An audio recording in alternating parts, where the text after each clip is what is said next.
What's up, everybody? Ooh, this isn't the best lighting, but I hope you'll be okay with it, because today I'm sharing with you my entire surgical experience of when I got my Achilles tendon repaired. I was in the hospital, I vlogged pre-op, I vlogged post-op, and if you don't know what I'm talking about, I actually ruptured my Achilles tendon on the 4th day of medical school. I made a video about that. I'll link it in the description below, but if you guys do know what's going on, you know I had to get surgery, and this video is all about that surgery, the pre-op feelings, the post-op feelings, my reflections on it. So hopefully you find it helpful if you're going to the pre-health field. I personally thought it was a really great experience for me to talk about it. But aside from that, I also want to thank you all from the bottom of my heart for reaching 2,500 subscribers. I never would have imagined we would get this far, so please go ahead and continue sharing, and maybe if I start posting more regularly and you guys share, we can get to 3,000 by the end of this month. That would be mind-blowing. But aside from that, here I am. The main point of this video, I'm going to be in pre-op now. Next scene you'll see is me in pre-op with 50 billion machines around me. So yeah, I hope you guys enjoy, and yeah, check it out. Me in pre-op.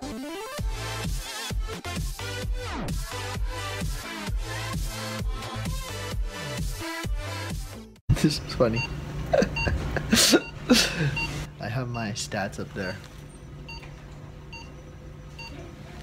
And I have an IV with isotonic saline, which goes primarily to the extracellular fluid.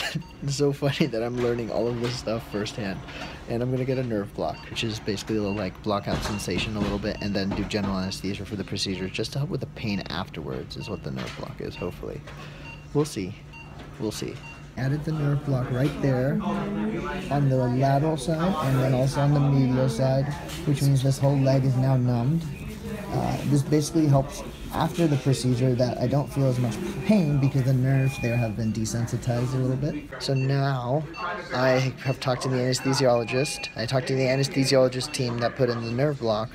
There's two separate teams, by the way. The nerve block team puts in a nerve block so that pain after the surgery is minimal because they have desensitized the nerve for 12 to 24 hours. Right now I can't really feel my left leg.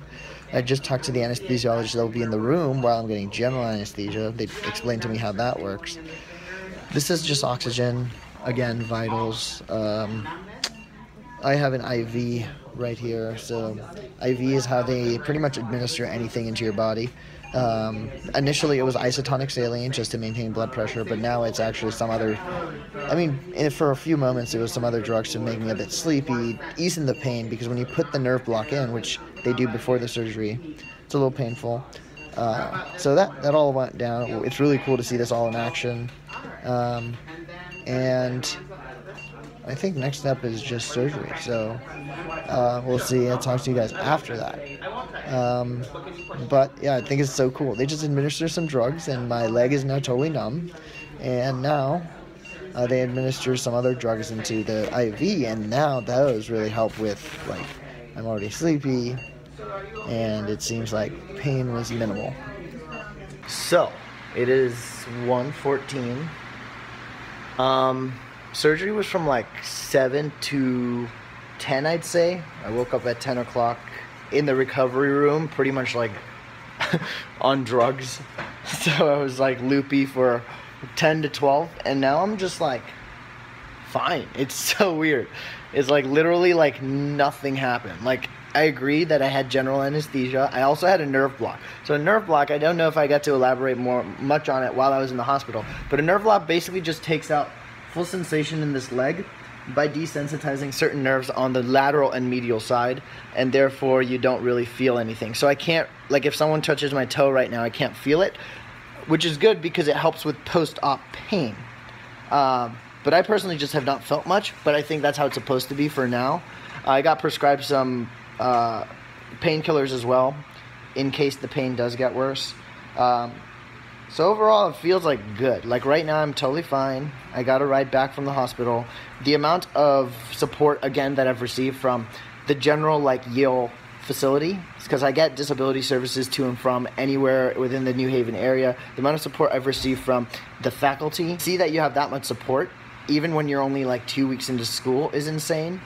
And then the support itself from the actual Yale New Haven hospital staff, you know, they just treat us so well. And I got that patient perspective because when I was a patient, this morning when I was getting like lined up to all those machines, it's very vulnerable. Like, you are literally linked to 50 different machines. Even if it's like a minor procedure, you're linked to 50 different machines. You don't know what's going on. I mean, I'm a medical student, so I kind of did, but other people might not even know what's going on. And you kind of have to like put your full faith in the system and that it's going to work.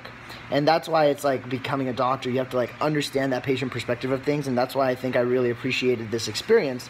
Because even as someone who wants to go into the profession, I got to see like, even I felt nervous. Aside from the doctors who were great, also just major shout out to the entire hospital staff. I want to emphasize this because it doesn't get emphasized enough. You don't always have to be a doctor if you want to better someone's life. Like today, most of the time I was talking to nurses. Like the nurses were so nice, so kind. They're just being so helpful, and they were the ones I interacted with the most. And then there's obviously PAs. There's all these other people that are involved. The doctor, believe it or not, is someone who I talk to the least, just because they're so busy doing the actual things. And granted, the procedure is what will ultimately help me heal, but so much of what I define as my health right now is determined by how I'm feeling, and how I'm feeling is governed by my interactions with nurses or the PAs or any even facilitator, right? So it's important to realize I think in med school you make the difference or the distinction between illness and health. Illness is the physiological thing that's wrong with you, which in this case is a ruptured tendon, but health is the overall macroscopic way that you perceive yourself. And I want to emphasize that even though you might think like doctors might play a big role in illness, they might not necessarily play a big role in health. Because I could have gotten this surgery, but if I wasn't treated well, if I didn't get the right advice, I didn't get the right feedback, I might still feel pretty crappy, even if physiologically / anatomically there's nothing wrong with me. So there's a very big difference, and that's why I want to emphasize like healthcare is a team-based profession. And a lot of people think like, oh, healthcare is just all doctors, or healthcare is just all doctors and nurses. But there's so much more that goes into it. And it's frustrating that people don't realize that. And again, if you are a patient, you're going to realize that. Like, patients talk to nurses a lot more than doctors. Patients talk to the administrative staff a lot more than doctors. Patients, today I got like a nice conversation going with the person who actually wheelchaired me out of the hospital. And that's not a patient. And that's not a nurse or a PA, right? So just think about the number of people that go into that ultimately contribute to this person's health, not necessarily illness. And I want you to appreciate that. I also want you to realize, like, not everyone needs to be a doctor, honestly. I honestly, like, love the nurses today. I love the PAs. It made me feel good. And, yeah, I mean, my mom was here, too. And they helped her, like, get the prescription from Walgreens, because my mom also has a fracture. So they actually, like, called up Walgreens and made Walgreens deliver my medications to the hospital to take care of my mom. And obviously seeing that my mom is taken care of is also a big part of my health, because I don't want her going through a lot of stuff like that, right? So it's just like crazy. Like, analyze this stuff, guys. Like, analyze the fact of why you want to be a doctor, because just remember, a doctor addresses the illness, and he might be able to address the health if he, you know, contributes well to it. But health is just so much more than just one person being like, yo, let me fix your problem. Health is like more like, how do you feel? Health is like, do you feel okay with it? Do you feel comfortable? Do you feel safe? And there's so many factors that go into that. Just a small distinction I want to make. Anyway, I'm home now. I'm going to watch some lectures, take some notes. That's my splint. Before I had a cast, which is different from a splint. Look it up. A cast kind of held your foot in place.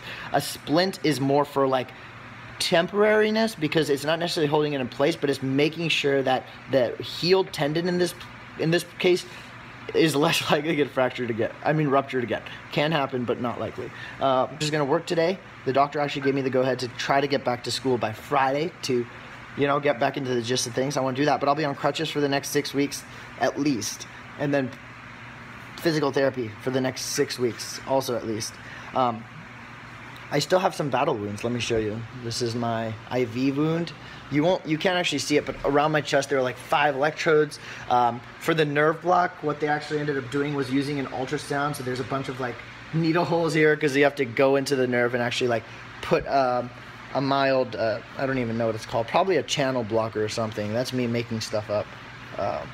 It's cool. It's so cool to see the application of medicine as a patient. Today, like, they hooked me up to isotonic saline, and I was like, isotonic saline? And they're like, yeah. And I was like, that's gonna go to help me maintain my blood pressure. It's also gonna go to the interstitial fluid. It's gonna kind of keep my body in equilibrium if there's any loss of blood and stuff like that. And they're like, yeah, that's exactly what isotonic saline is. And I was like, oh my god, I just learned that.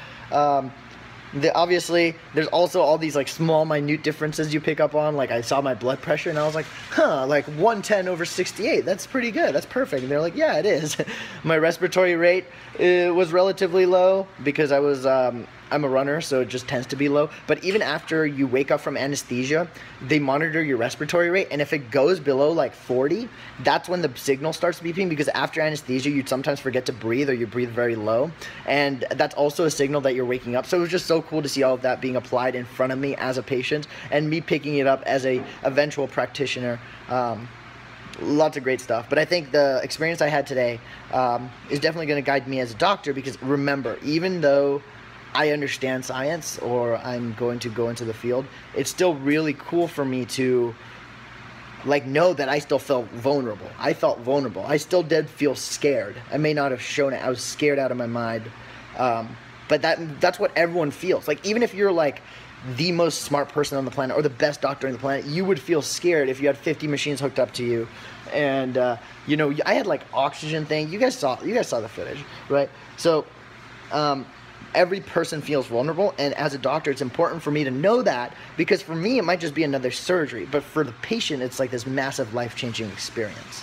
So, with that being said, just wanted to let you know I learned a bit from this. Again, self-reflection. I promise I'm going to go back to making more advice videos soon, once like this thing heals and I can actually move around. And maybe even within the next few weeks, I don't know yet. But I'm definitely just right now taking it easy. Hopefully you guys got this update. It was a successful surgery. I'm so grateful for the doctors, so grateful for everyone. Miracles of medicine witnessed right in front of me, and I could not be more grateful. All right.